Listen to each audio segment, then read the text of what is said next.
Hello everyone, this is Austin from Marvelous Videos, and today we have 10 brilliant 80s ultra low budget space horror movies. The realm of space can be a thrilling and an intimidating experience for a lot of our audience out there. Now imagine the terrifying effects that the genre of space horror is capable of having on its viewers. To break it down in simple words, the mere thought of not being able to do anything, to be driven on the edge of your seats, anticipating what's going to happen next, and letting your imagination run wild is a feeling that a lot of us cannot really deal with.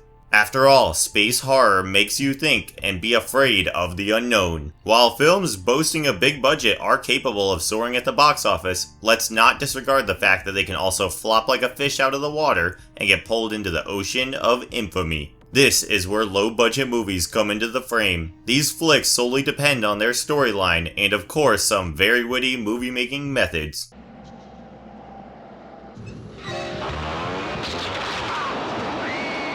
In today's video, we are going to specifically dive into 10 of the best ultra-low-budget space horror gems from the 80s, a time period that possibly had some of the best movies of the genre as well as the most dreadful creatures on display. Before we go into our explanation, we have a very small request. If you like our content, please support us by subscribing to our channel. This is a small click for you, but for us, it means a lot. Thank you. Let's begin. A brutal excursion in terror. Xtro. The world of Xtro is a world of questions. So, the film begins with a father and son enjoying some quality time together and playing outside with their dog. Suddenly, the father gets abducted by what appears to be an exceedingly bright, mysterious light to his son's horror. Of course, he comes back 3 years later, seemingly looking like himself, but in reality, he is way more than just a man. Very soon, he reconnects with his wife and son, the former having clearly moved on in life with her half-Canadian, half-American boyfriend. The son, however, keeps having these repeated nightmares where he frequently wakes up absolutely drenched in blood. Well, it does not take the viewers long enough to comprehend that the father isn't what he was before. In fact, he is indestructible, ever-changing, and most importantly, evil in ways one cannot even fathom.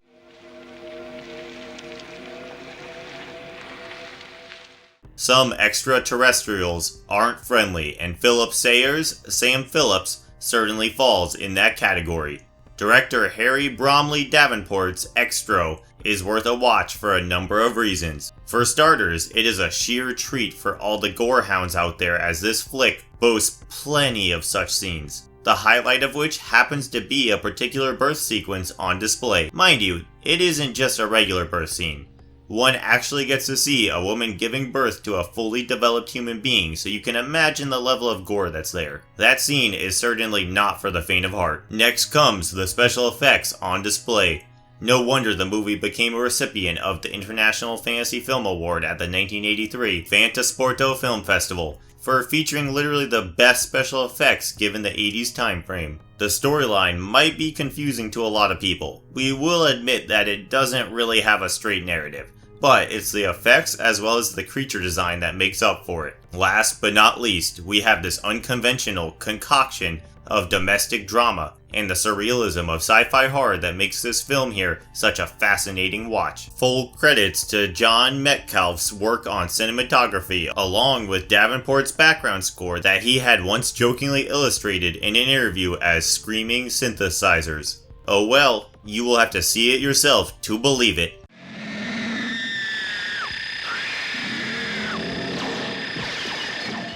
A science fiction horror in deep space. Forbidden World, 1982. A recipient of 3 nominations at the 1983 Saturn Awards in categories of Best Low-Budget Film, Best Makeup, and Best Special Effects, Alan Holzman's Forbidden World was originally titled as Mutant. The timeline is set in the distant future on a remote desert planet of Zarbia, where a group of researchers at a genetic research station has come up with an experimental life form. Classified as Subject 20, the initial plan was to prevent a galactic food crisis. But with Subject 20 going rogue and killing the station staff members one after the other, military officer Mike Colby is called in to probe deeper into the matter and come up with a solution.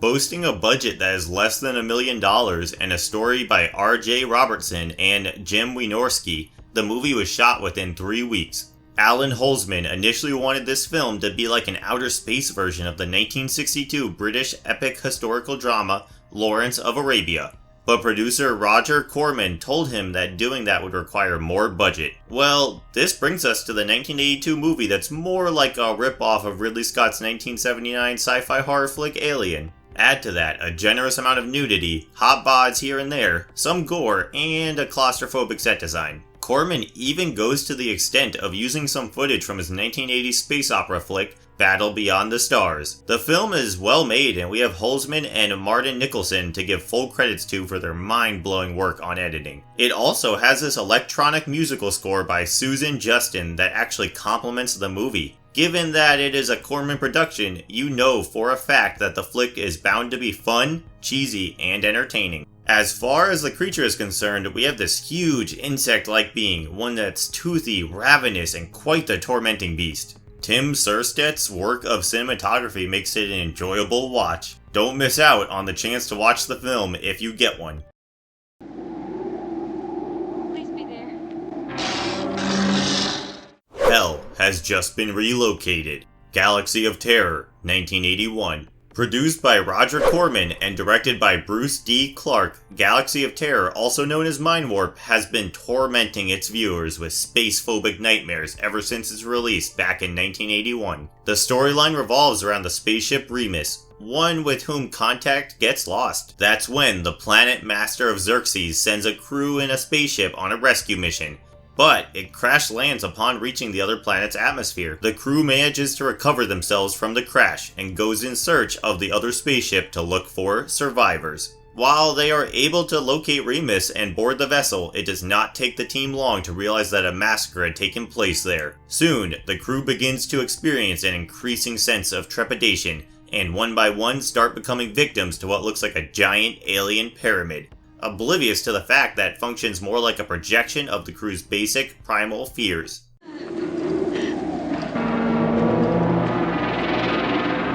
Boasting a screenplay by Mark Ziegler and Bruce D. Clark, there is no denying that this movie here has a colossal cult following since its time it released. And why wouldn't it?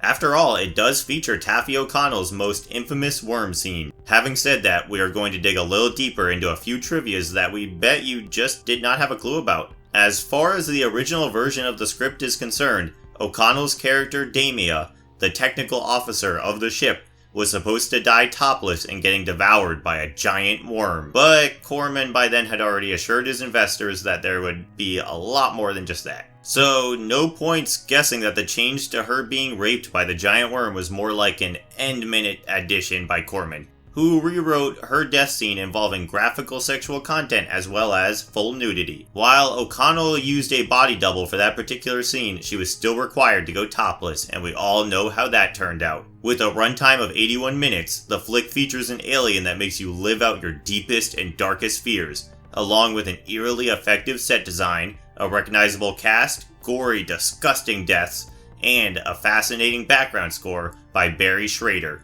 We highly recommend this one.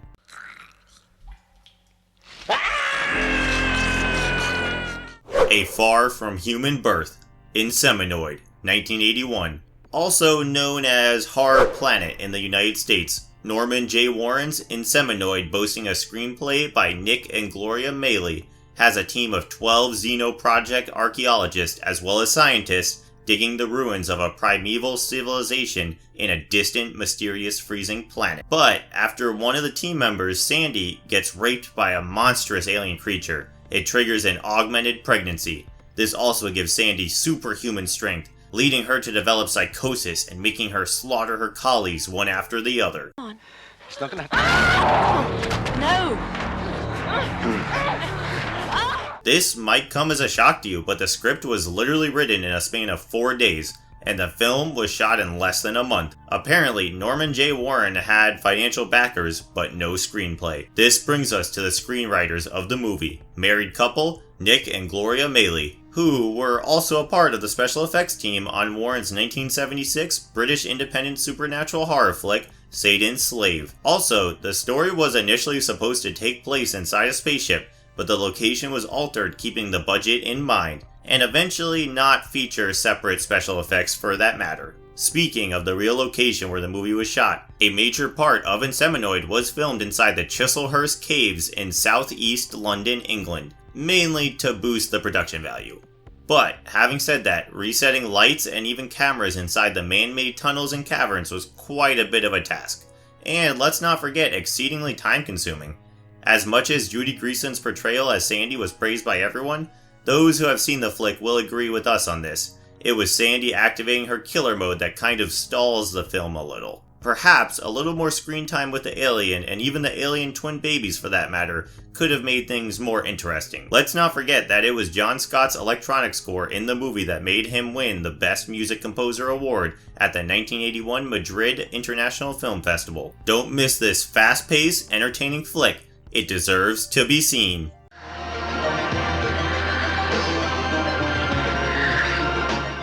You can feel them in your blood.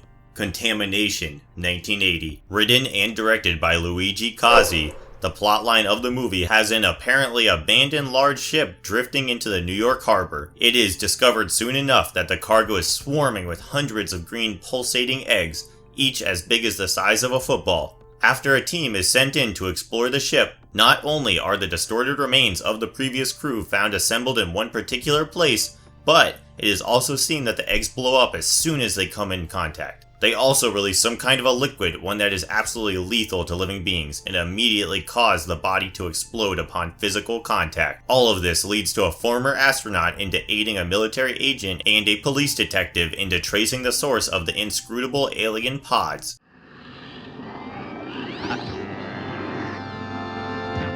Well, if one is to believe the Italian film director and screenwriter Luigi Cozzi, then there is a high chance that Contamination was to some extent actually funded by Colombian drug dealers, and with the flick making money, they were more than happy with the money they had invested into the project. It is no secret that Cozzi wanted to make a film which was similar to Ridley Scott's Alien, but because of budgetary limitations, he made up his mind to set the movie on Earth instead of space, but at the same time, hanging on to the whole idea of the alien eggs as well as the creatures from the movie. That's not even all. He had even a written script titled Alien Arrives on Earth, but that was eventually changed to Contamination, much against his wishes. Coming back to the movie, Cozzi proved to his audience that he sure as hell knows how to deliver elements of gore, and he did that within the first 10 minutes of the movie. The highlight of the flick has to be the chest explosions, and Cozzi has it reinventing deliberately in slow motion, and the climax is worth the wait. The musical score by Goblin and the effective work of cinematography by Giuseppe Pinori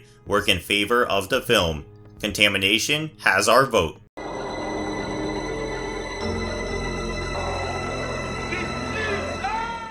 The Terror Within, 1989. The timeline of the movie is set in a post-apocalyptic future with a chemical experiment gone terribly wrong. Nothing much is left of the world apart from the population getting mutated or dead for that matter. What's left of the human race happens to be a very small group of survivors at a remote subterranean complex, having survived as they were able to lay their hands on the antidote. They are able to save a wounded soldier called Karen from the surface and bring her back to the bunker. But what they don't realize is that Karen has been impregnated by one of the mutant monsters that are addressed as gargoyles. Eventually, she gives birth to a gargoyle that becomes a monster on the loose right after being born. The group realizes that they are left with hardly any options but to fight their worst nightmares, in the very place that they once thought was safe. Ugly son of a bitch! We remember Thierry Knott's The Terror Within for a multitude of reasons.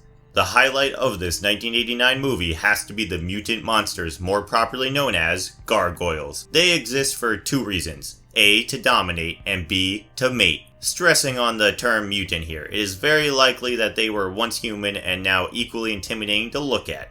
Well, just think of a monster featuring crocodile jaws, bony scalps, and let's not forget those icy cold stares.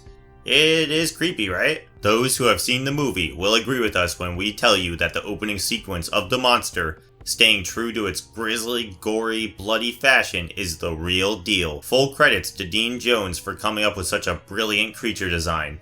Produced by Roger Corman, the movie with a runtime of 90 minutes has a decent script by Thomas M. Cleaver, a visually spectacular work of cinematography by Ron Schmidt, and Rick Conrad's shivery background score.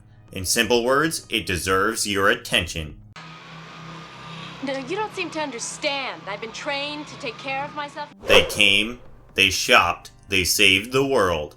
Night of the Comet, 1984. A comet passes through Earth and wipes out a majority of the population, turning them either into piles of red dust or zombies for that matter. Valley Girl's Reggie Belmont and her younger sister Sam soon realize that they are against the very few survivors who have somehow been unaffected by the incident and left alone in the city. Soon, the sisters cross their paths with the after effects of the comet, flesh-eating zombies to be more precise, followed by a group of sinister scientists with their own agendas. Reggie and Sam, in due course, join hands with a truck driver, Hector Gomez, who happens to be yet another survivor, to save what's left of the world. Wait, don't! Directed and written by Tom Eberhardt, this 1984 movie has everything that will have the attention of all B-movie lovers, as well as aficionados of the zombie genre. It's got some great dialogue deliveries. One, for instance, happens to be Kelly Maroney's most famous dialogue in the movie. See, this is the problem with these things. Daddy would have gotten us Uzis. And to top things further, this line was actually improvised by Maroney when her Mac 10 got jammed for real. Next, we have David Richard Campbell's synthesizer score, along with Arthur Albert's commendable work of cinematography on display, which are also reasons why the movie gathered such a huge cult following in the first place. The movie is quite compelling and has a nice mix of some pretty good scares. There's drama, there's some tongue-in-cheek humor, and it is also quite campy. It is a total blast from the past, and there's absolutely no reason why you should not take out 95 minutes from your busy schedule and give it a shot.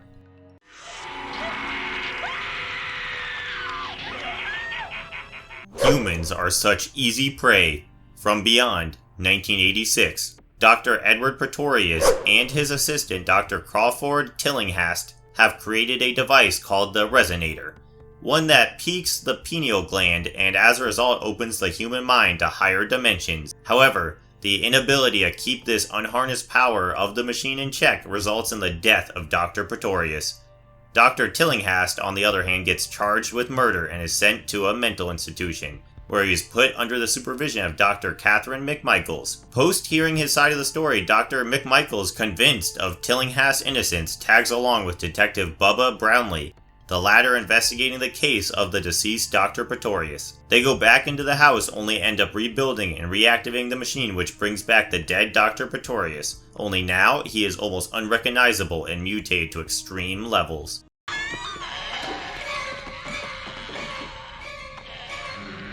Stuart Gordon's From Beyond is loosely based on H.P. Lovecraft's 7-page short horror story, also titled From Beyond. Backed by Dennis Paoli's screenplay and a story by Brian Usna, Gordon, and Paoli, we have a storyline that takes this dive into the unknown, making the element of horror on display even more exciting. A complete delight for all the horror fans out there, this movie is both unsettling and wildly entertaining at the same time. A lot of you who have seen the film might agree with us on the machine, the Resonator to be precise, to be one of the high points of the whole flick here.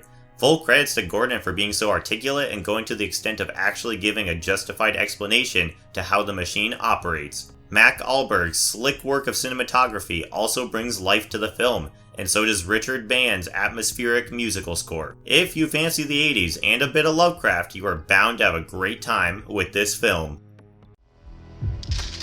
Freeze! If you scream, you are dead. Night of the Creeps, 1986. A college fraternity member gets exposed to a slug-like organism in 1959 when an alien capsule crash lands on Earth.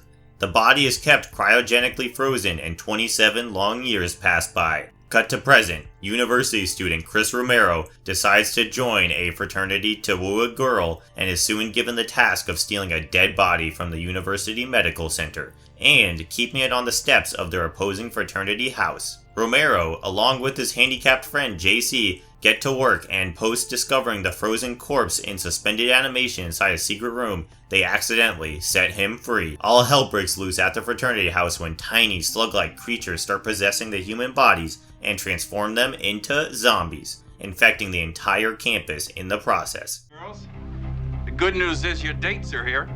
What's the bad news? They're dead.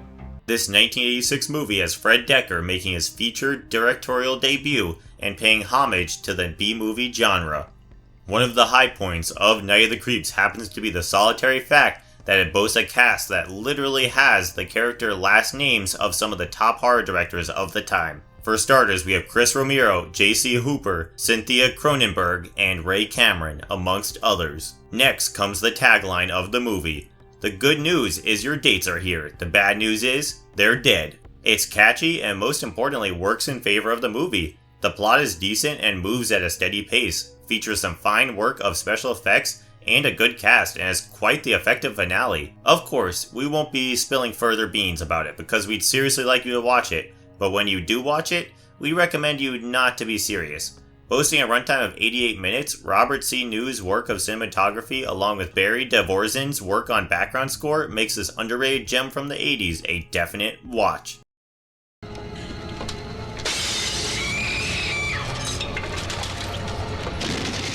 The Brain, 1988. Dr. Anthony Blakely runs his own television show known as Independent Thinkers, but ironic to the name, he is doing exactly its opposite. In fact, he is resorting to the usage of brainwashing as well as mind controlling his viewers, taking the aid of an alien organism that he addresses as the Brain. But the only thing that obstructs him and his goal of dominating the entire world happens to be a smart, troubled high school student, one who is particularly quite fond of pranks. Watch me.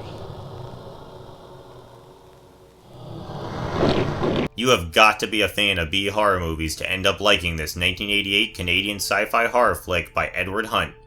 Of course, the story has its faults, and there are some pretty weird characters, but then again, it is a no-brainer that needs to be watched and made fun of. But given the 80s time period, the effects on display are more than decent. In fact, it is actually cool to be honest. Don't believe us? Well, you will have to experience the movie by yourself to be on the same page with us. The film has the late David Gale essaying the role of Dr. Blakely, or in other words, the mad scientist who is hell-bent on taking control of the world, and it is nothing less than a treat to watch him. If you remember him in the 1985 comedy horror flick Reanimator as Dr. Cara Hill, then mark our words when we tell you that you will remember him in this movie as well.